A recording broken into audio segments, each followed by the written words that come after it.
Hey everyone, it's time for another story. Before we start, make sure to leave a like and subscribe to the channel. Don't forget to turn on the notification bell so you won't miss any updates and comment on which manhwas you'd like to see here. Let's go. In this story, on the day Yang Chen resigned after a big argument with his boss, he also received a breakup message from his girlfriend of 6 years, Jia Feifei. Definitely not an easy thing to deal with. I couldn't even get over a short-term relationship, let alone 6 long years. Since he wasn't willing to accommodate unreasonable passengers, Yang Chen limited the system, using the negative reviews he received to trigger multiple rich rewards and ultimately change his life. I'd say the highlight of this story is the unexpected twists that give it a strong comedic feel. Let's get into it. The story begins with Yang Chen's girlfriend telling him that she wants to break up. She claims that he can't give her the life she wants, and that they come from completely different worlds. She says she's going to chase her dream and encourages the protagonist to keep up his good work. She even adds that she can't wait for him. Distressed, the protagonist wonders how he could be having such a terrible day and questions what he did to deserve everything happening at once. But he quickly tells himself that no matter how tough things get, life goes on, and he heads back to his car. Wise words, indeed. Inside his car, he remembers the candlelit dinner reservation he had made and prays to God not to let him lose both his girlfriend and his job. Just then, his ride-hailing app rings, notifying him of a request just 1 kilometer away. Accepting the ride, he drives to the pickup location. When he arrives, he calls the passenger to let them know he's there.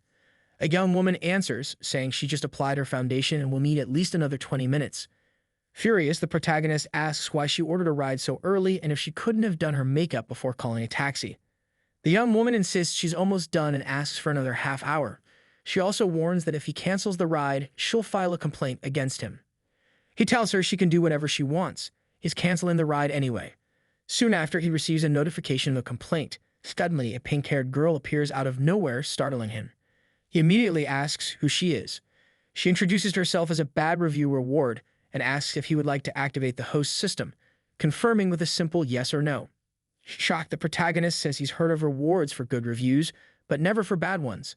The girl explains that the system can reward him every time a bad review is successfully registered. These rewards vary and can include money, properties, luxury cars, skills, and more. Quite an impressive selection of prizes.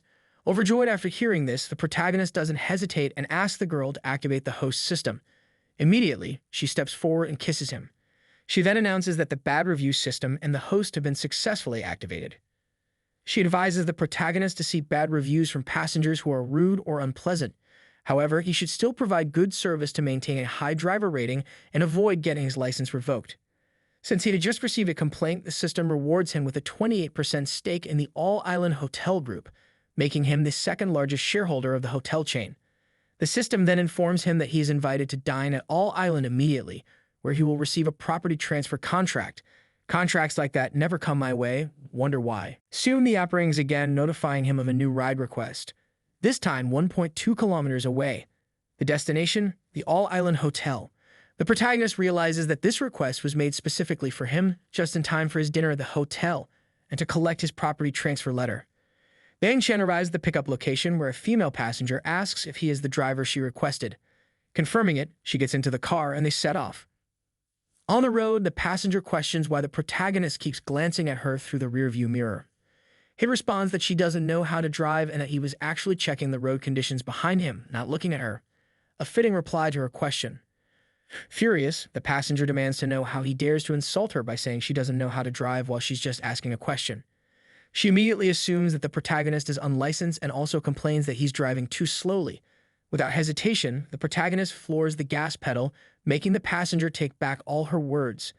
The young woman begs him to stop, but he replies that unless they crash, she'll make it out alive, but he'll only let her go if she calls him daddy. Without thinking twice, she does. Arriving at the All-Island Hotel, the young woman storms out of the car in tears, yelling that she's going to leave a terrible review, file a complaint immediately, and call the police to have him arrested for reckless driving. Inside the car, the system congratulates the protagonist for receiving bad reviews. As a reward, the system grants him ownership of the Xinglong Finance Building. It then instructs him to visit the Xinglong Finance Building's management office to receive the property transfer letter, real estate certificate, and other documents. Finally, some paperwork worth looking at. The protagonist realizes that the Xinglong Finance Building is the very same building where he used to work. Now he has the perfect chance to settle the grudge he holds against his former boss. As he enters the hotel, he runs into the young woman from earlier, who angrily questions how he dares to follow her, saying that he must have a lot of nerve. Mocking her, the protagonist tells her not to worry because her daddy has already reserved a seat for her. He then shows his phone to the receptionist, who informs him that his table is number 8 and that a staff member will escort him there. The receptionist also hands him the document that the director had prepared for him and instructs him to keep it safe. She then gives him the property agreement. The receptionist leads the protagonist to his table, where she serves him coffee and tells him his meal will be ready soon. As he waits, the young woman from before walks past him and approaches a man, asking if he is Mr. Zhang Long. He confirms that he is and asks if she is Miss Wang Jie, the woman introduced by the director. He then invites her to sit, making the protagonist think it's a blind date, a rather interesting type of date these days. Moments later, the doors open and Mr. Li enters, accompanied by 2 young women, one named Chen Xin and the other, Xiao Feifei, who happens to be the protagonist's ex-girlfriend. Chen tells Li that she just spotted a friend and wants to go say hello. Walking up to the protagonist, she tells him that he has taken things too far, reminding him that he and Zhao have already broken up. She then questions what he's doing there and asks if he's trying to stir up more trouble. The protagonist responds that he's not that petty and that he has no interest in women like the 2 of them. He then adds that if Chen isn't ashamed of spending her 20s hanging around men in their 40s and 50s, he feels sorry for her parents. Chen is enraged. Li overhears the argument and asks Chen what's going on. She quickly says that everything is fine and tells both of them to go take their seats, promising to join them soon. Still insisting, Li comments that it looks like they were having a heated conversation. He then turns to the protagonist and asks, "Who are you?" Immediately, the protagonist says that he is Zhao Feifei's ex-boyfriend and that she just broke up with him. In fact, today. He then asks when the 2 of them met, questioning Li if he isn't a lover. Hearing that must be crazy, huh? Li asks Zhao if that's true. She says that she broke up with him a long time ago, but he didn't agree. And she broke up with him again today, but she didn't expect him to follow her to the all-island hotel. She then says that the protagonist is trying to intimidate her. Li asks Feifei to stay calm and tells her that it's not her fault and that she doesn't need to be bothered by someone like that. He says that he himself will take care of the situation for her. Then Li tells the protagonist that the way he is pestering his girlfriend is really irritating. He asks the waitress to call Manager Cheng because Li needs to speak with him urgently. Zhao goes up to the protagonist and asks why he doesn't just leave already, otherwise he will suffer a lot later. Watching all the commotion from afar, Wang deduces how strange the protagonist is and decides to wait and see how it all ends. Then Zhang Long asks Wang if she knows that man. Wang says that she doesn't know him, she just arrived at the hotel in his car through the car-hailing online service. She says that not only did the protagonist have a bad attitude, but he also almost killed her by driving so recklessly. She also points out that the protagonist made her call him dad before letting her out of the car. And she says that upon getting out of the car, she gave the protagonist a bad review. Furious, Zhang says that this is unacceptable and tells Wang to wait for him as he's going to teach the protagonist a lesson. Or will something different happen? Approaching the protagonist, Zhang asks him if Miss Wang just arrived in his online taxi. He also asks if he intimidated her. Without hesitation, the protagonist confirms the story and asks if there's a problem. Then he asks Zhang who he is. Zhang introduces himself and says that he is on a blind date with Miss Wang. He says that if the protagonist apologizes to Wang and calls her aunt, he will forgive him. Otherwise, he will kick him out immediately. Ignoring everything Zhang said, the protagonist asks him who his father is. Zhang responds that his father is the president of Temu Investment and is about to invest in the entire island hotel group. He says that if Zhang asks for the protagonist to be blacklisted, they would never dare to say no. The protagonist says that's fine, and says that since these brothers have so much money, they should show him what they are really capable of doing. Joining the conversation, Manager Cheng asks Mr. Li why he didn't inform him in advance that he was coming for dinner. Seeing Mr. Zhang nearby, Cheng says that having both of them there at the same time makes it a great day for the hotel. Mr. Li says that it was his girlfriend's birthday and he decided to have dinner on a whim, but her ex-boyfriend was bothering her so much that they couldn't eat in peace. He asks Cheng to get rid of him. Zhang adds to the story, saying that he came for a blind date, but his date was intimidated by that skinny guy. He also supports the idea that the manager should get rid of the protagonist and hopes never to see him again. Cheng says that anyone who is venomous enough to offend both of them will surely be removed from the hotel immediately. After they point at the protagonist, Cheng realizes that they are talking about the hotel's new shareholder. Without hesitation, Cheng calls the security guards and orders Mr. Li and Zhang to be sent out of the hotel immediately. He also says that from now on, they should not be allowed to enter either, as they are no longer welcome at the hotel. Confused, Lee asks Cheng if he heard correctly and says that he is the hotel's vegetable supplier. Zhang asks Cheng if he still wants his family's investment. He has to ask just in case things changed. Cheng formally introduces the protagonist as the second largest shareholder of the island hotel group. Mockingly, the protagonist says that manager Cheng is well informed, shocking everyone present as they wonder how he could be the second largest shareholder. The protagonist states that Lee will no longer be supplying his vegetables in the future, and as for Zhang's investments, he will no longer be accepted either. He then orders that those guys be thrown out of the hotel. Immediately, Zhao Feifei falls to her knees at the protagonist's feet, admitting that she has always been wrong.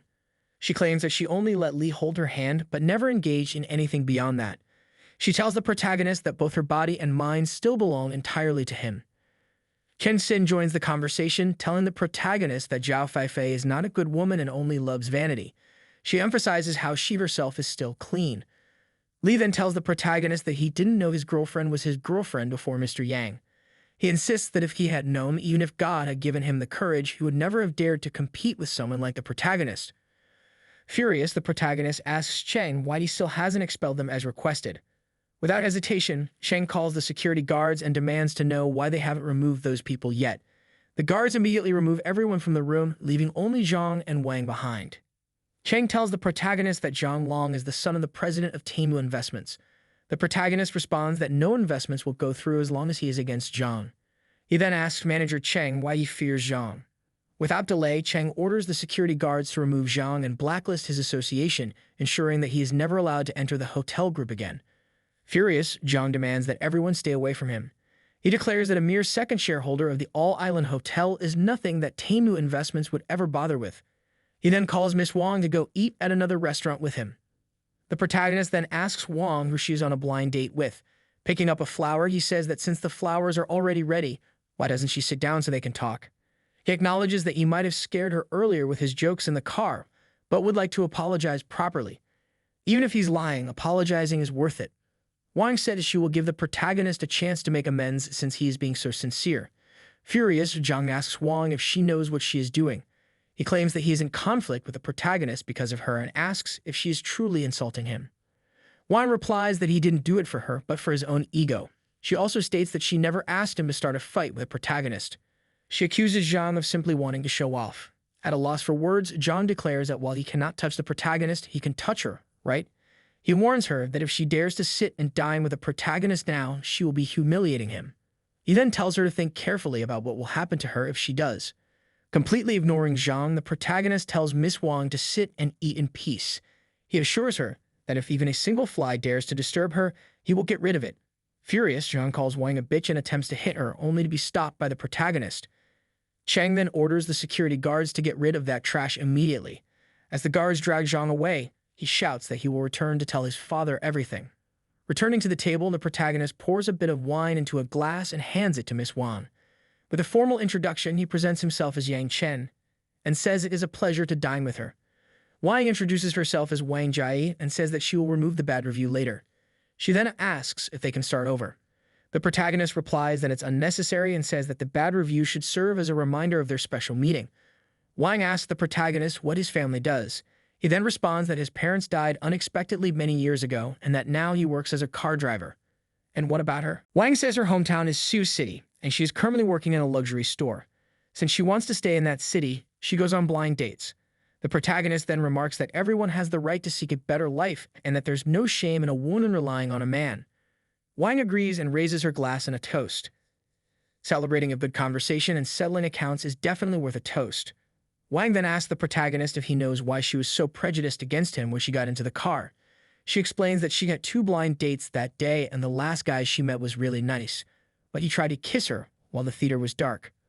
The protagonist responds that he thinks if Wang didn't like him, she wouldn't have allowed him to kiss her, and if she had liked him, she wouldn't have refused. Wang says that's not how it works, that it has nothing to do with looking good or not. She argues that the type of person who kisses on the first date would surely take things even further on the next one, wouldn't they? The protagonist replies that kissing has nothing to do with whether it's the first date or not. It all depends on the atmosphere and the feeling. In fact, even more can happen on a first date as long as the atmosphere is right and the feeling is there. Wang says she doesn't believe that and questions how anyone could be willing to kiss someone on the first date. Without hesitation, the protagonist stands up, walks toward Wang and kisses her. He then tells her to enjoy her meal. It's on him. After that, he says he'll be heading to room 1208 to rest for a while. Wang is left speechless, wondering why she didn't resist. In his room, after coming out of the shower, the protagonist hears someone knocking at the door. When he opens it, he is surprised to see Wang. Without hesitation, she kisses him and places her hand on his stomach, unable to resist any longer. The two then go to bed and spend the night together. The next morning, when the protagonist wakes up, he wonders where he is and notices a red stain on the bed. He then sees a note on the table beside him. What could be written in such a suspicious note? After reading Wang's note, he realizes that she is very satisfied and that the 3,000 on the table is for his service. She also wrote that he should stay put for the month, recover his strength, and that when she gets paid next month, she'll come back for another fun night. This completely drives the protagonist crazy for her. Arriving at the Xinglong Financial Building, the protagonist states that he is there to pick up some documents and introduces himself as Yang Chen. Manager Chen Xiu welcomes him, introducing himself as the office manager of the building's management department. He then asks the protagonist to wait a moment while he retrieves his documents. Meanwhile, some secretaries gossip among themselves. One of them notes how young the new boss is and assumes he must be the son of a wealthy family. Another wonders if he'll go to the department, fire people, and restructure the company or something like that. Manager Chen Xiu soon returns with the protagonist's documents, telling him to check them and to inform him immediately if there are any issues so he can resolve them. The protagonist assures him that there's no need. He trusts that Manager Chan is a disciplined person who wouldn't mess with his affairs. He also asks everyone to continue assisting him in managing the Xinglong Financial Building. Manager Chan then officially welcomes the protagonist and calls the two receptionists over to meet him. The protagonist thanks everyone and politely asks them to return to their work. He then inquires about the tenants renting the 15th floor. Chan asks for a moment. At his computer, Chen pulls up the rental information for the 15th floor. The tenant's name is Zhang Jingyan, and his lease expires at the end of the month. The protagonist notes that rent is due soon and calls the manager to discuss it with them. The dreaded rent. In the elevator, Chen apologizes, saying he has a client meeting to discuss a rental matter today. The protagonist tells him to go ahead and take care of it while he goes in first. Arriving at the financial office, the protagonist notes that everyone seems busy, startling them when they realize it's Yang Chen. One of his former colleagues asks why he resigned and says he'll help him ask Mr. Zhang and manager Lai give him his job back. The protagonist appreciates his enthusiasm but says there's no need, thanking him. Furious, the protagonist declares that he's there to collect his salary. He demands to know where Zhang Jiangyan is, calling for him immediately and telling him to stop hiding in his office and come out at once. When Jiangyan finally appears, he asks why the protagonist is shouting and reminds him of the kind of place he's in. Mockingly, the protagonist says he's surprised to see him come out, thinking he was too scared to show his face. He then asks if Jiangyan has the commission he owes him. Jiangyan questions whether the protagonist really expects a commission. He says it's fine, but only if he behaves and comes back to work. He then offers a deal, 10,000 per month for 10 months as long as the protagonist closes at least one deal per month from now on. He asks if the protagonist agrees. Mocking Jiangyan, the protagonist asks why he's talking out of his ass. He reminds him that he had clearly promised a 20% commission on a successful sale with no conditions. Jiangyan scoffs, asking if the protagonist has any proof of that. He then says, "What if I claim that you promised to work for me for free for the rest of your life?" The protagonist immediately shouts that everyone in the company heard the truth in their minds. Jiangyan turns to the employees, asking if anyone heard him say he would give a 20% commission. One of the employees speaks up, saying no, and suggests that Yang Chen must have misheard. He then tells the protagonist that Mr. Zhang is incredibly generous with him, so he should hurry up, thank him, and get back to work immediately. Unbelievably, people like this are actually quite common these days. Jiangyan says he loves that the protagonist is such a talented employee and insists that this is his only chance. He shouldn't be so stubborn. He urges him once again to return to his place and start working, saying he has to go downstairs to discuss the lease renewal with management. Furious, the protagonist says this is completely irrational. He left to work just to make money, yet he can't even get the salary he deserves, and Jiangyan still expects him to be grateful. He declares that Jiangyan is truly shameless. He then announces that he recorded everything Jiangyan just said and will request arbitration immediately. He refuses to believe that the law won't hold him accountable. Jiangyan yells for everyone to close the doors and grab the phone. He tells Yang Chen that if he deletes the recording right away, he'll let him go. Jiangyan then smashes a computer in front of everyone and claims that the protagonist did it, deducting it from his salary. Mocking him, the protagonist states that his recording is still running. He captured everything Jiangyan just said and did.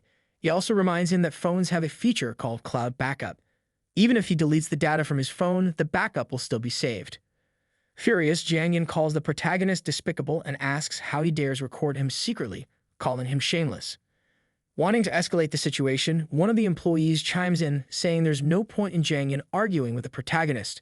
He suggests that Xiao Yan should beat him up first, then destroy the backup as well. And when the police arrive, they can claim that the protagonist came to break the computers and had to be forcibly restrained by them. Just then, Manager Chen knocks on the door. Xiao Yan immediately asks him why he's there in person, saying he was just about to go downstairs to discuss the lease renewal, trying to handle business as soon as possible, right? Chen says he's there to see Mr. Yang and questions Xiao Yan about why he's locking the door in the middle of the day. He also asks if he's done anything to the protagonist. Stammering, Xiao Yan asks which Mr. Yang he's referring to. Manager Chen sarcastically asks who else he could mean other than the one standing right there. He then informs Xiao Yan that the protagonist is the new owner of the building and questions whether Xiao Yan is trying to cause trouble for his new boss. Chen walks over to the protagonist and asks what's going on. He apologizes for the delay, saying he shouldn't have taken that phone call. The protagonist says it's fine and that Manager Chen arrived just in time. Confused, Xiao Yan asks Chen what he means by calling Mr. Yang the new boss. To clarify, Chen explains that the protagonist purchased the building for 2 billion yuan and is now the owner, meaning he's in charge of everything. Xiao Yan and the employees are left in shock after hearing this. One of the employees rushes over to Manager Chen and asks if there's been some kind of mistake. Maybe the protagonist just happens to have the same name as the new boss. Furious, Manager Chen shouts, asking if the employee is calling him blind. He then questions who else would know the boss if not him. In an attempt to make amends, Xiao Yan grabs the protagonist's hand and pleads with him not to be angry, saying that everything was just a misunderstanding. But he quickly admits he did something wrong and deserves to be punished. He then offers to double the salary he owes Mr. Yang and suggests putting the whole misunderstanding behind them. Manager Chen turns to the protagonist and asks if he used to work there. The protagonist remains silent. Chen then tells Xiao Yan that the company's contract clearly states they must operate in good faith according to the law. Otherwise, they have the right to terminate the lease and demand triple the rent. He asks if Xiao Yan has forgotten about that clause. The protagonist asks if such a clause really exists. Then he plays a recording for the manager. In a recording, Xiao Yan can be heard trying to reason with the protagonist, saying there's no need to escalate things like this. He offers to pay 3 times the commission, asking the protagonist to delete the recording so they can put the matter to rest. Try and get rid of this problem quickly, huh? The protagonist refuses, saying he only wants what he is rightfully owed, not a cent more. He then tells Manager Chen to handle the situation and ensure he is satisfied with the outcome. Chen reassures him, saying not to worry. He will make sure everything is handled properly to the protagonist's satisfaction. Stepping in front of the protagonist, Xiao Yan says he has already given in and admitted defeat. He asks why the protagonist insists on taking this to the very end and begs him to leave him a way out. He then warns the protagonist, asking how he knows he won't end up in Xiao Yan's hands in the future. The protagonist coldly replies that he never leaves a way out for his enemies. If he had even the slightest attachment to that company, he never would have left in the first place. He then tells Xiao Yan to step aside, leaving him completely out of business. Realizing that the protagonist is serious, Xiao Yan turns to the employees and announces that whoever grabs the protagonist's phone will be rewarded with 50,000 yuan immediately. No one moves. Xiao Yan then raises the offer to 100,000 yuan. He says all they have to do is take the protagonist's phone, and he will pay 100,000 yuan in cash, plus double their salary. Mocking the protagonist, asks Xiao Yan if he thinks his words still hold any credibility there. He points out that Xiao Yan hasn't paid the commission the protagonist deserves for the work he's done and wonders how Xiao Yan thinks he can fulfill his promises. The protagonist asks if Xiao Yan thinks everyone is stupid. Manager Chen speaks on the phone to the entire office staff and building security, telling them to go to the 15th floor immediately. 10 minutes later, after everyone arrives, Manager Chen says he wants to see who dares touch Mr. Yang. The protagonist says he will leave all the trouble to the manager. Chen reassures him, saying not to worry, he will make sure everything is handled in the best way possible for him. The protagonist tells everyone that Xiao Yan is definitely out of the business. He adds that while he's settling things with him today, why don't they hurry up and get their revenge to get back what they deserve? Otherwise, when Xiao Yan is fined and goes bankrupt, no one will get anything. In theory, everyone loses. Without hesitation, one of the employees says that Xiao Yan often forces them to work overtime without paying. Another one says he also makes everyone sign shady contracts. Lai Yuan says that he frequently cuts everyone's salaries for no reason and admits that he's always hated Jiang Yan but never dared speak out because he worked for Mr. Yang. He finishes by saying that now that Jiang Yan is dealing with the protagonist and wanting to denounce him, of course, he has to face evil to the end. Jiang Yan tells the protagonist that this time he's ruined him. He warns the protagonist not to think he'll let him go so easily. The protagonist replies that Jiang Yan ruined himself and tells him not to blame anyone. He says there are laws in this world and Jiang Yan can't do whatever he wants just because he's the boss. Mr. Yang asks everyone for attention and announces that he's going to open an advertising agency and will still be using that office. He asks if anyone would like to work for him. A few employees volunteer.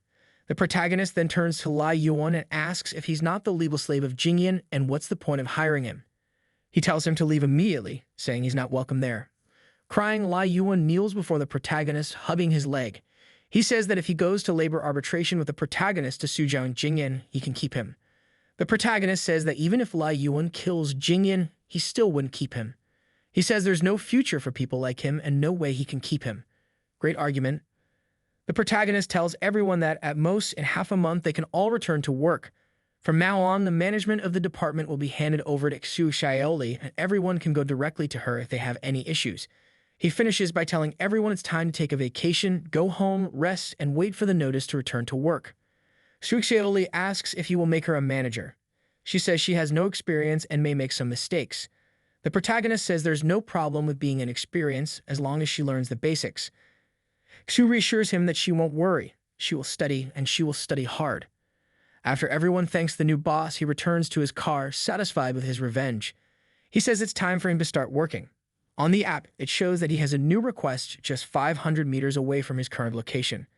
When he arrives at the location, the protagonist is surprised to see the young woman. He thinks she looks like an old college friend of his named Wang Lixin. After taking a closer look, the protagonist realizes it really is Wang Lixin. After getting into the car, Wang Lixin asks Yang Chen if it's really him. Surprised, the protagonist says it's just a coincidence and asks if she's just out for a walk with her boyfriend. Wang Lixin says yes and introduces Zhang Jiankun to the protagonist. She tells Zhang that this driver is her college mate Yang Chen. She adds that back in school, he was the best student at the university, not to mention how handsome he was. Zhang then asks if he was very popular with the girls. Wang Lixin says yes, many girls liked him. She adds that it's a shame he has a girlfriend. She asks the protagonist how long they've been together now, mentioning that the protagonist is getting married, right? The protagonist says they broke up. Wang then says it's a shame the protagonist turned down so many girls for her, and now he regrets it. The protagonist says he turned Wang down and asks what the point is of her bringing this up now. Wang says she didn't want to say that. She says she's saying it to thank him because if he hadn't rejected her in public, she would be living a miserable life with him now. Right? Zhang asks Wang if the protagonist humiliated her too. Wang says yes. When she was 19, she confessed her love to him. She says he could have rejected her easily, but he shouldn't have humiliated her. At least be humble. The protagonist then claims he doesn't even remember what he said back then and apologizes if he said anything wrong that hurt Wang. Zhang, seeing how sincere the protagonist is, says that his company is lacking an employee. Normally, this person is only responsible for serving tea and cleaning. He asks why the protagonist doesn't stop driving for online apps and come work for his company instead. Wang confirms this and says Zhang Jinkan is the planning manager at the Hyun advertising company. If the protagonist decides to work at the company, Wang can ask Zhang to take very good care of him. The protagonist says he thinks it's great to drive for online apps and doesn't need an office job. He then declines the request from both Wang and Zhang. Wang asks why the protagonist is opening the car windows, asking him to close them and turn on the air conditioning because it's scorching hot. The protagonist then says there's no rule saying he has to turn on the air conditioning. He tells Wang that if she says a few kind words, he'll turn on the air for her when he's in the mood. Furious, Zhang Jinkun says that if the protagonist weren't Wang Lixin's college mate, he would have hit him a long time ago. He demands that the protagonist turn on the air conditioning and tells him not to make him do it himself. Wang tells Zhang not to be so impulsive, reminding him that the protagonist is driving and something could happen. Trying to appeal, Wang says they are old school friends and asks him to turn on the air conditioning now, and she will pretend nothing happened. Otherwise, she will give him a bad review. If she does, the protagonist can't blame her. The protagonist says that Wang won't scare him with bad reviews and tells them they can get out of the car if they want to walk, which isn't untrue. Getting out of the car, Zhang kicks the driver's door and tells him to get out and stop being a coward. Mocking, the protagonist says he's not getting out of the car because it's too hot. He tells them to just take their time and enjoy the summer sun, leaving them behind.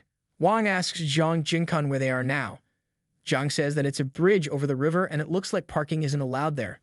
They can't, and they won't be able to call a car to that location. Wang then asks what they will do now. Zhang Jinkun decides to give a bad review followed by a complaint, attempting to get the protagonist fired for good. In the car, the protagonist receives a notification of a new bad review.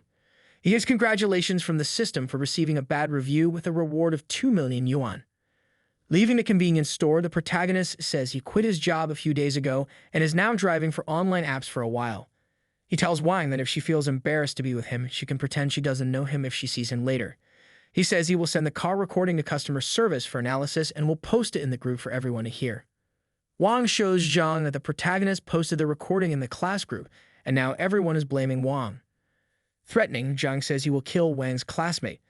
He tells Wang to send a message to the protagonist saying that she'll take him to a party at the Hing Hotel on Sunday to lure him in and show him how Zhang will make him look bad in front of the whole class. Wang says Zhang is very smart and agrees to join the plan. After receiving Wang's invitation to the party at Hing Hotel, the protagonist wonders why they want to apologize to him. He soon realizes they're plotting something no good. In his car, calling a client, the protagonist asks where the client is. He gets the response that it's raining and the client can't leave the house, asking the protagonist to pick him up. The protagonist says he'll be there in a minute. Arriving at the location, the protagonist asks the client if she is Miss Zhang. The young Zhang tells the protagonist that it's raining heavily and she can't make it to the car. She asks the protagonist to carry her to the car. Spoiled client, huh? The protagonist apologizes and says he wouldn't do that unless Zhang couldn't walk. Zhang then replies that her shoes are new and there's a lot of water on the ground. She asks the protagonist to do her a favor. She explains to the protagonist that many men wanted to carry her but never had the chance. The protagonist apologizes again and repeats that he can't do that. What he can do is give her the umbrella and she can walk to the car. After taking the umbrella, young Zhang says the protagonist was a bit rude. In the car, Miss Zhang tells the protagonist to drive on and says he made her angry. She warns him that if he offends her again, she will make a complaint. Calmly, the protagonist tells her to put on her seatbelt and that they are heading to Jing'an Land. Arriving at Jing'an Land, the protagonist tells Zhang not to forget to take all of her belongings before leaving the car. Young Zhang refuses to get out of the car and says there's too much water on the ground and she'll end up dirtying her shoes with mud. She tells the protagonist she can't walk back alone and asks once again for him to take her to her apartment. The protagonist tells the young woman that he is just a ride-hailing driver, not her private chauffeur. He states he can't take her to her apartment and shows her that they're right in front of the building. She just needs to walk a few steps to her apartment. Denying it, young Zhang says the protagonist is in her service sector, and it's his duty and job to keep her happy. She then tells the protagonist that she's not happy with him now and will file a complaint immediately. The protagonist says he doesn't care and that she can file the complaint after leaving the vehicle. At least she won't have to make the effort in vain. Once again refusing to leave the car, Miss Zhang says she won't get out until the protagonist takes her to her apartment. With no other choice, a protagonist turns off the car and leaves with the umbrella, telling Zhang she can stay in the car as long as she wants. He leaves saying he's going to get some late-night snacks. The young woman gets out of the car, furious, and says she will file a complaint. Immediately, the protagonist returns to the car and drives off, splashing the young woman with water. Laughing at Miss Zhang, the protagonist says she is truly a piece of work. On the way, checking his tea bottle, the protagonist realizes it's empty. Soon, the system appears once again, congratulating the protagonist for receiving a bad review and a complaint, and that his reward is 50 grams of authentic Hong Pao tea. It asks the protagonist to please open the chest and retrieve the tea. The protagonist questions the system, saying that 50 grams of tea is very little. The system replies that actually the tea is more valuable than gold. It tells him that 20 grams of Hong Pao tea was sold for more than 200,000 at an auction, and that it's even impossible to buy this kind of tea in the market right now. The protagonist is shocked by the story and asks how it can be so expensive. The protagonist stops the car a little further ahead and goes to the trunk to get his reward left by the system. Upon arriving there, he realizes how valuable that tea really is. He claims it's a bit extravagant. Enchanted by the tea, the protagonist says it smells amazing and prepares to taste it immediately. Soon, the system shows the protagonist that a new bad review from the last passenger has been detected, so the protagonist can earn a big bonus. It reveals that the reward is villain number 1 in the binging area. It asks the protagonist to please stay at home and wait for the delivery. The title deed and key will be sent to him by express mail. What a good reward, right? Heading home to await the bonus, the protagonist is surprised by a young woman who enters the front passenger seat in his car. Without hesitation, the protagonist asks the young woman what she is doing. She responds by telling him to just drive, saying he'll earn all that money she showed him. The protagonist apologizes to the young woman and says he is not a taxi driver. He's an online ride-sharing driver and she needs to make a request in the system. He politely asks her to leave and take another car. Rejecting the protagonist's request, the young woman tells him to stop talking nonsense and start the car. She says that today she must ride in the protagonist's car. Soon, the man knocks on the protagonist's car window, demanding that he open the car immediately. The young woman tells the protagonist not to open the window, and that if he does, she will bite him. The protagonist then asks the young woman if she knows that man. She says no. The protagonist opens the window and asks the man if he knows the young woman. He says yes and adds that she is his girlfriend. The young woman denies being that man's girlfriend and says they only went on a blind date. She questions him, asking when he became her boyfriend. Furious, the man reveals the young woman's name as Kiani. He says her father owes him $5 billion and that she knows her father used her to pay the debt. He demands Kiani get out of the car immediately because he has already booked a suite at a hotel. He asks her not to ruin his good mood. Kiani asks the protagonist if he heard what the man said. She says once again that she's not his girlfriend. And if the protagonist hands her over to him, she will be abused and the protagonist will be an accomplice. The man then tells the protagonist that this has nothing to do with him and asks him to stay out of the conversation. He just wants to get rid of him, right? Trying to exit the conversation, the protagonist suggests that Kiani can call the police and that he's just a car driver who doesn't want to be involved in that mess. Furious, Kiani calls the protagonist a coward and asks how he can be that way. Angry, the protagonist says this is all the fault of Kiani's father. He's the real coward in the story.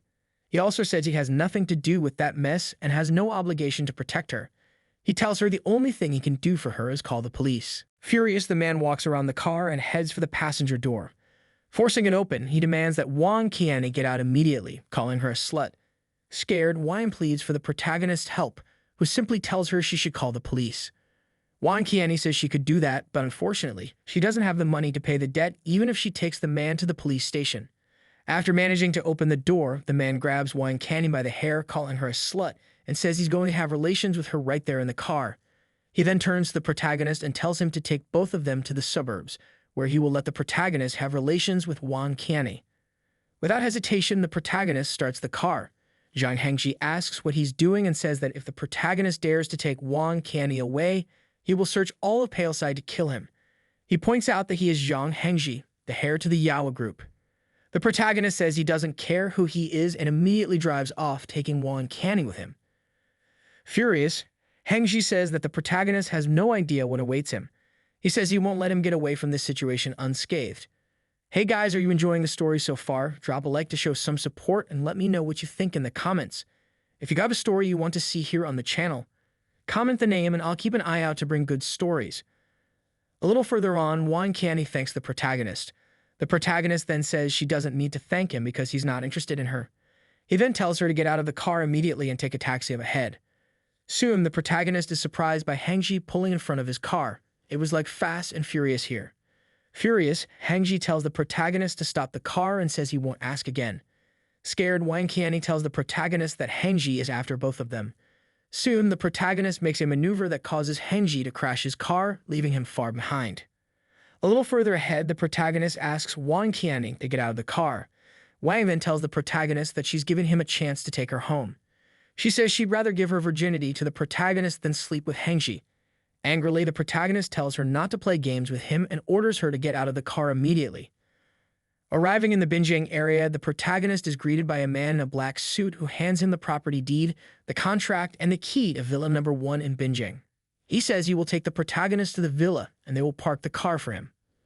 After entering the place, the protagonist is enchanted. He says he just needs to bring some clothes there. The protagonist's phone rings, and when he answers, he realizes it's the secretary of the council.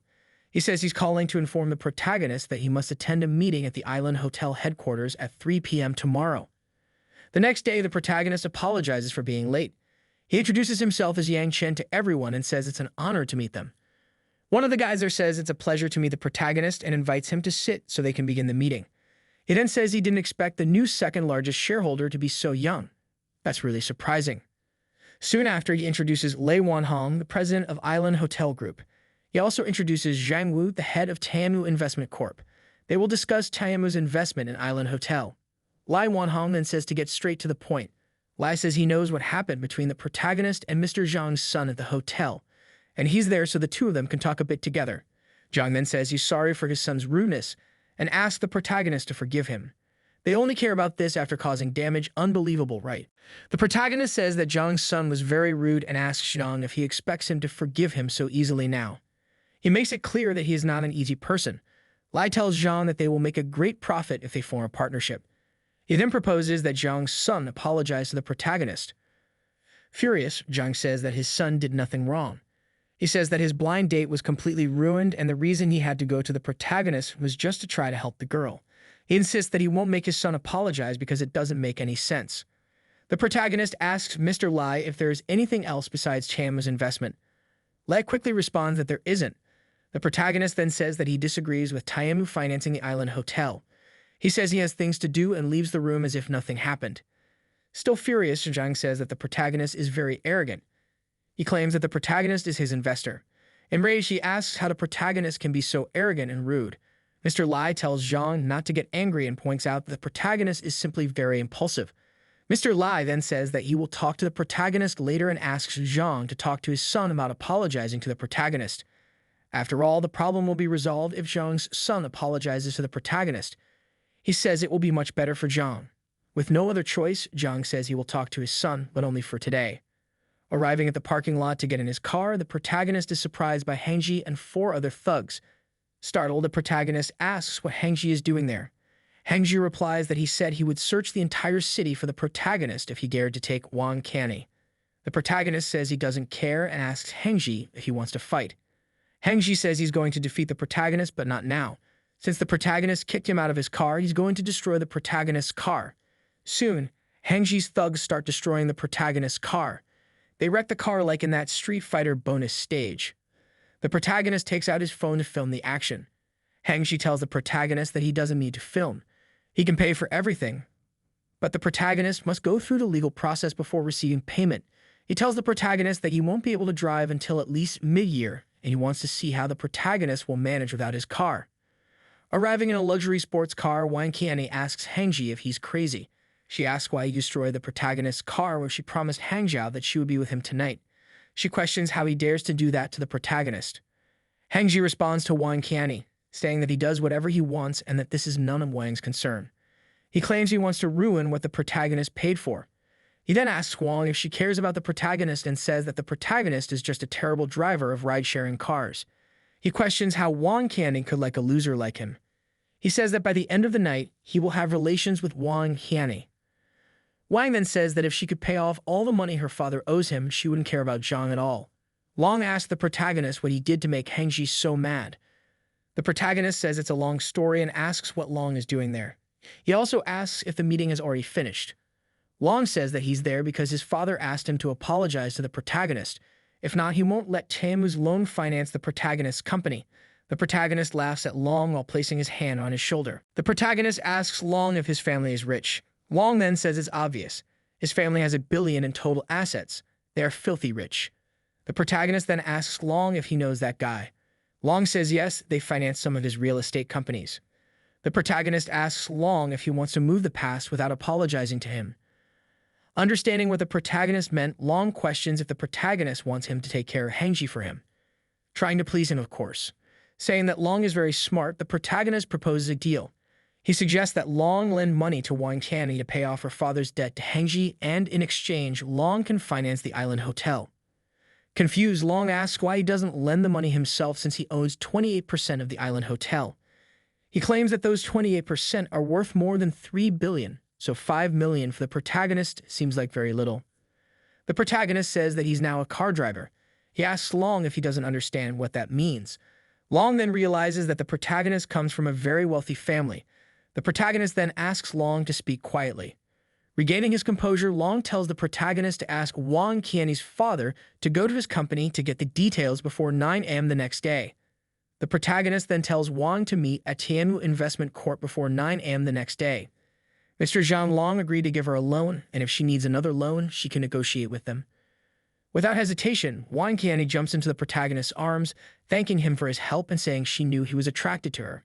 Hengji asks Long what's going on and why he lent money to Wang. Long responds to Hengji saying he had to do it. The protagonist is the second largest shareholder of Island Hotel. Since they've been working on the investment plan for the Island Hotel Group for over a year, he couldn't refuse the protagonist's request.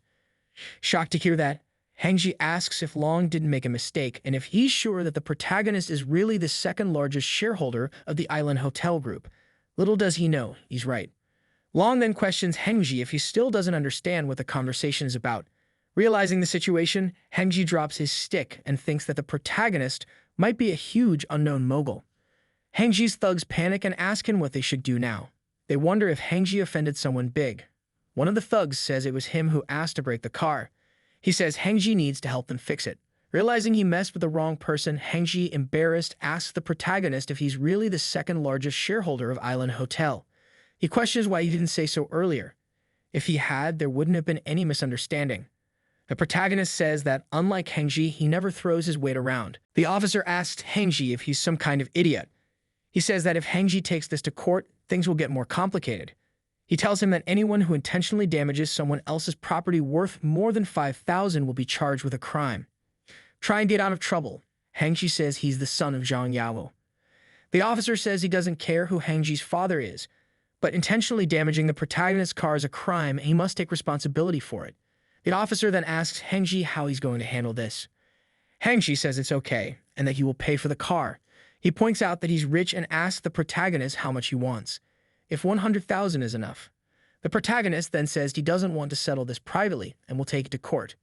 Nervous, Hengji asks if the protagonist thinks 100,000 is too little and offers 200,000 instead. He says that the protagonist's car is worth 100,000 at best.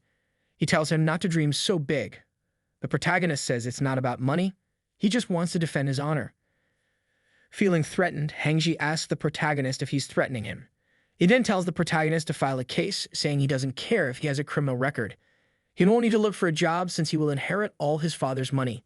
He finishes by saying he's not afraid of the protagonist. The officer tells Hengji not to make a scene and says he will take him to the police station. In the mediation room, a security guard tells the protagonist that this is Zhang Hengji's father and he would like to talk to him.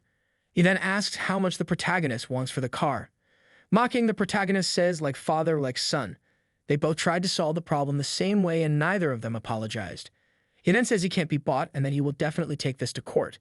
Then Hengji's father offers 500,000 to the protagonist. Furious, the protagonist continues insisting that this case is not about money. Hengji's father then offers 1 million to the protagonist. He says it's a critical moment for his company and tells the protagonist to open his wallet. Otherwise, he wouldn't ask so kindly. He warns the protagonist not to test his luck. The protagonist asks the security guard if he can leave. The security guard says yes and asks him to sign the contract and the deal will be done. Hengji's father asks the protagonist to think about it and says that this attitude won't do any good for either of them. He tells the protagonist that he has his whole life ahead of him and asks him not to make an enemy of him. At this point, it seems too late. The protagonist picks up the contract and pretends to sign it. Then he says that he's been threatened by many creditors since he was 15. He asks Hengji's father if he really thinks the protagonist is afraid of him. He then says he'll see him in court and walks out the door. Arriving at Nice House Real Estate, one of the attendants tells the protagonist that they've already taken the photo of the villa and hands him the key. She asks if he has any idea about the price of the house. The protagonist says no and tells her she can set the price according to the current rate. Then the protagonist says he'll leave that to her to handle and asks her to call if there are any issues. Outside, the protagonist claims that he needs to buy a car soon and can't waste any time on his business. He says that maybe she can get him an electric vehicle. Unexpectedly, the system appears and says that a new bad evaluation has been detected. He can now receive a large extra bonus. Curious, the protagonist asks what the prize is this time. The system then congratulates the protagonist, saying that he just won a luxury car, the HT Limited Edition. Although it might seem like an average car, it's better to accept car driver requests. The system kindly asks the protagonist to pick up the car in the underground garage immediately. Thanking the protagonist says that it's very kind of the system. He then says that he will sleep very well and go to work tomorrow morning. Heading to the binging area, the protagonist finds himself sitting by the river, probably reflecting on life. On the other side, in her apartment, Miss Xiao Yan is informed that dinner is ready. Sui then says that she told the maid to gather some information about the owner of Villa Number 1 and asks if she found anything. The maid says that the security guard told her that the owner of Villa Number 1 is very young but drives a medium car, and that he can seem like a wealthy man at all. Shui then realizes that the protagonist keeps a low profile and wonders if he could be from some powerful family. Shui asks Lan to take a bottle of wine to the protagonist and visit him, but she tells her not to ask anything about him. Just let him know that they live in Villa Number 8. When Lan arrives, the protagonist asks what he can do for her. Lan says she lives in Villa Number 8, across the street. She says she was sent to bring him a gift and say hello. The protagonist thanks her and asks for Lan's employer's name. Lan then says her name is Xiao Yan and asks how she can address the protagonist. The protagonist introduces himself as Yang Chen and says it's very kind of Su to do that. He then asks Lan to come in and sit for a while. Lan thanks him but declines. She says Sui only asked her to visit him and deliver the gift. Since they are now neighbors, she hopes the protagonist will enjoy living there. Back at home, Sui asks Lan how the conversation with the protagonist went. She says the protagonist is very young and very handsome and deduces that he might be from a big family. She says she left after giving him the gift and claims that he might visit Miss Su soon. Is this what they call strategy? Su then thanks Lan and says it's getting late, asking her to go to sleep and rest. At his home, the protagonist realizes it's still early and that he can work for 2 more hours before going to bed. On the street, the protagonist stops at a designated point for a couple. In the car, the young woman tells the protagonist that she is a student at the University of Finance and Economics and asks if they can get to her dormitory before 10:30. The protagonist says that the navigation system shows they are 15 kilometers away and that it will take at least 20 minutes to get there, so it will be a bit difficult to arrive before 10:30. The young woman's boyfriend says that his girlfriend has a curfew at 10:30 and asks the protagonist to drive faster. Without hesitation, the protagonist says he will try and asks them to hold on. The young woman thanks the protagonist, but her boyfriend says that if they don't get to the dormitory before 10:30, they won't pay for the ride, and he'll have to take them back. The young woman asks what her boyfriend is doing. He whispers in her ear and says it's a tactic to get the driver to go faster. The protagonist then tells them not to worry. Since he promised to arrive on time, he will keep his word. He tells them that he also graduated from the University of Finance and Economics, so he knows the way there very well. He assures them that 15 minutes are enough to get to the dormitory. The young woman asks which department the protagonist was in his name and introduces herself as Ling Xiaoyu, a student of English literature. Lin says it's quite a coincidence, and she didn't expect the protagonist to be her senior. The protagonist says his name is Yang Chen. Soon the system announces that they are off-road and that a new route has been planned for the protagonist. This makes Lin's boyfriend question the protagonist about where he is going and why they are off-route.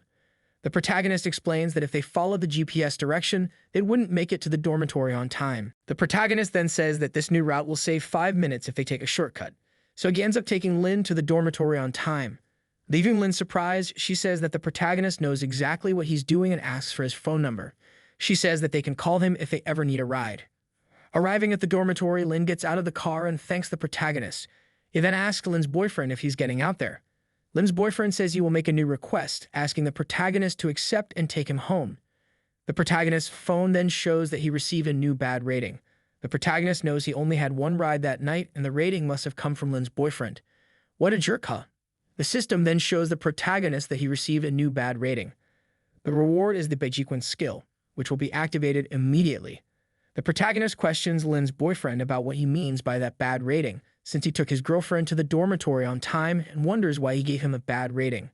The protagonist also asks if he did anything wrong and says that Lin's boyfriend can tell him about it. He asks him not to give him a bad rating. Lin's boyfriend asks the protagonist to just drive. Once they reach the requested location, he will explain the reason for the rating. Upon arriving at the location, the protagonist then asks why the bad rating. Lin's boyfriend then calls his friends on the phone, and they start destroying the protagonist's car. Alarmed, the protagonist asks what Lin's boyfriend means by that. Furious, Lin's boyfriend says he spent the whole day with her and deliberately protected her so that she had to go to the hotel with him. But since the protagonist took a shortcut and managed to get Lin to the dormitory before 10:30, he's upset. Confused, the protagonist says that she is his girlfriend and he can sleep with her whenever he wants. He also points out that her boyfriend got in the car, rushing the protagonist, and that he had no idea about his plan.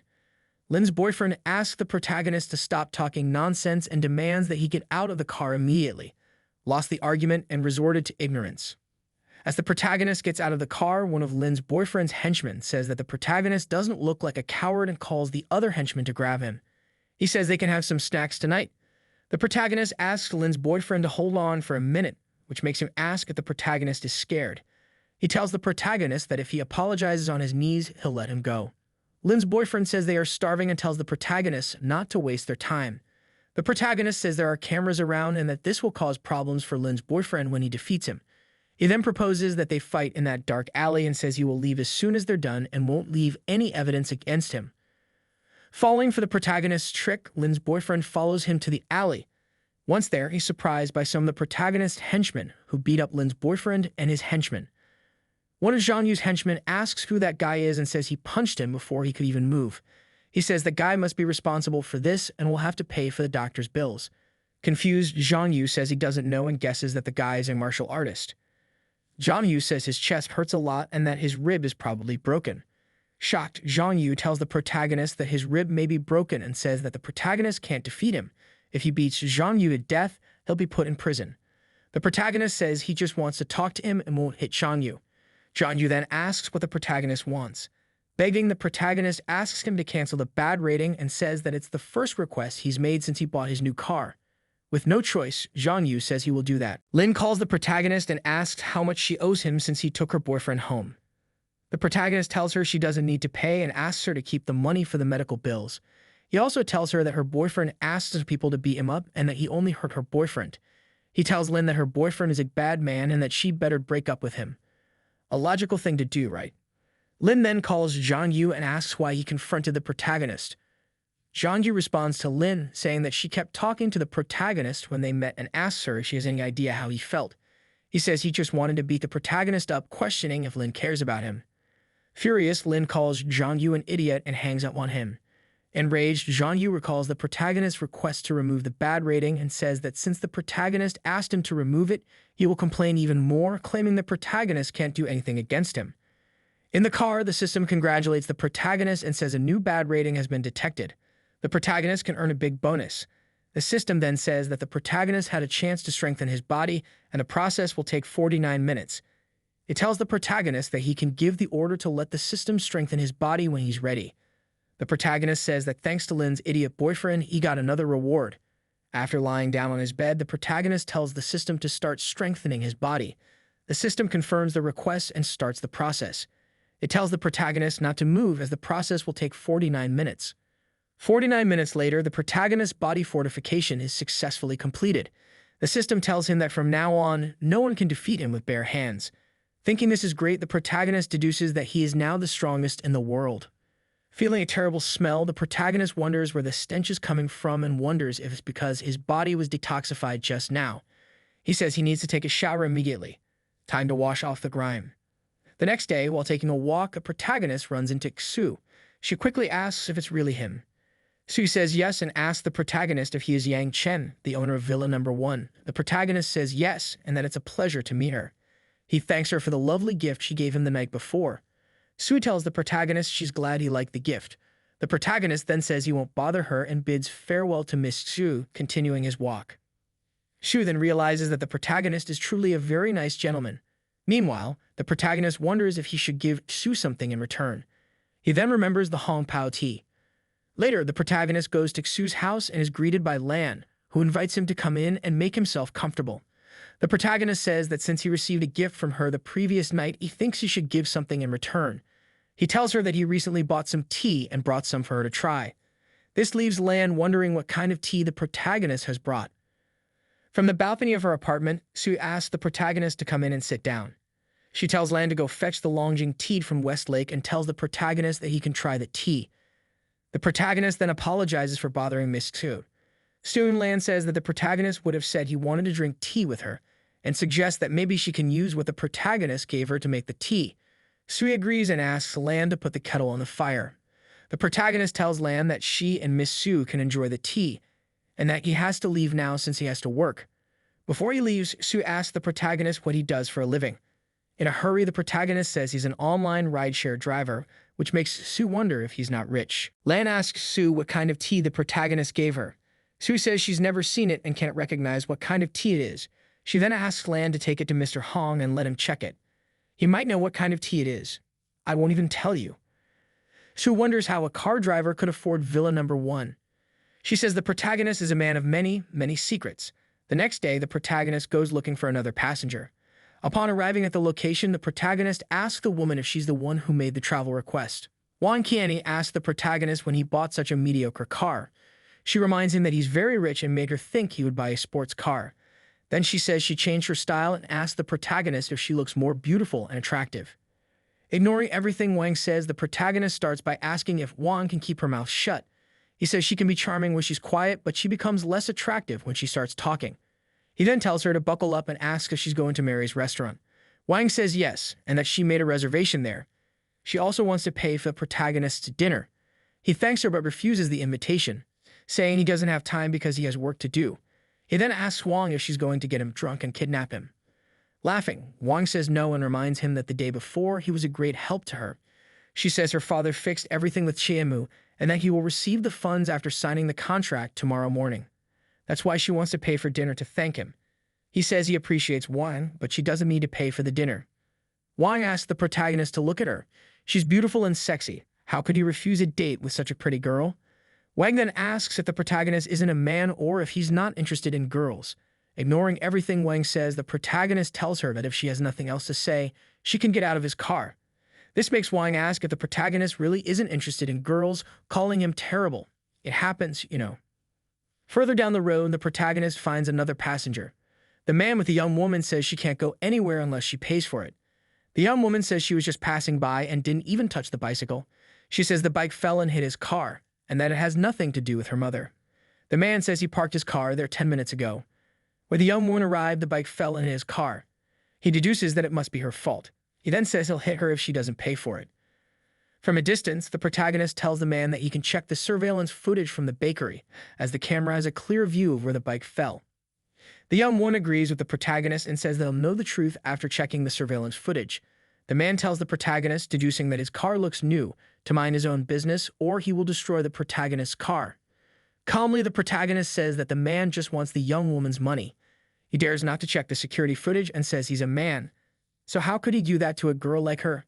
He adds that it's not something a man should do. Persisting, the man tells the protagonist it's none of his business and asks him to stay out of the conversation. The protagonist says he accepted the young woman's request. If he doesn't complete it, he won't be able to attend to the man. He then proposes to the man that he either lets the girl go peacefully, or they can check the security cameras to see what really happened. Furious, the man threatens the protagonist with a baseball bat, saying he's told him countless times to stay away. He says he'll break the protagonist's car if he doesn't leave immediately. Calmly, the protagonist tells him he can do that if he can pay for the car. The protagonist says he won't stop him from breaking his car. The man says the protagonist's car is just a mediocre car. He says his car is worth more than two of the protagonist's cars and assumes the protagonist is just bluffing. Calmly, the protagonist calls him out and tells him to go ahead and smash all that crap. Now things are about to get serious. Thinking he's being challenged, the man says he'll show the protagonist how a real man acts. The young woman tries to calm the man down, telling him the situation isn't the protagonist's business and asks him not to do it. The protagonist then pulls the young woman closer and tells her not to stop him. He says to let the man break the car, because in the end, the man won't end up well. The young woman then says she's sorry the protagonist got into trouble. The protagonist says it doesn't matter. The man just deserves it. He then tells the man to go ahead and smash his car immediately. As the man approaches the protagonist's car to break it, he feels a strange energy coming from the car. He takes 2 steps back and thinks, thank God he saw the logo before hitting it. Otherwise, he would have to pay the protagonist $100,000. The protagonist then asks the man what he's looking at on the car and tells him to go ahead. In an instant, the man tells the protagonist it was all a mistake. He says he thinks it was the wind that knocked over the bicycle and his car. He says the young woman has nothing to do with it. He then tells the protagonist he can leave without any problem and apologizes. Confused, the protagonist asks him if he didn't just say he would destroy his car. The man then says it's all his fault and apologizes again to the protagonist. He asks the protagonist kindly to get into the car. Without hesitation, the protagonist asks the young woman to get in the car. In the car, the young woman thanks the protagonist and says if it weren't for him, she'd be in big trouble. The protagonist says it was just fate. If he hadn't accepted her request for a ride, he wouldn't have helped. Life's coincidences. The young woman asks the protagonist how the man suddenly became so polite to him. He says he doesn't know, and maybe the man changed his mind.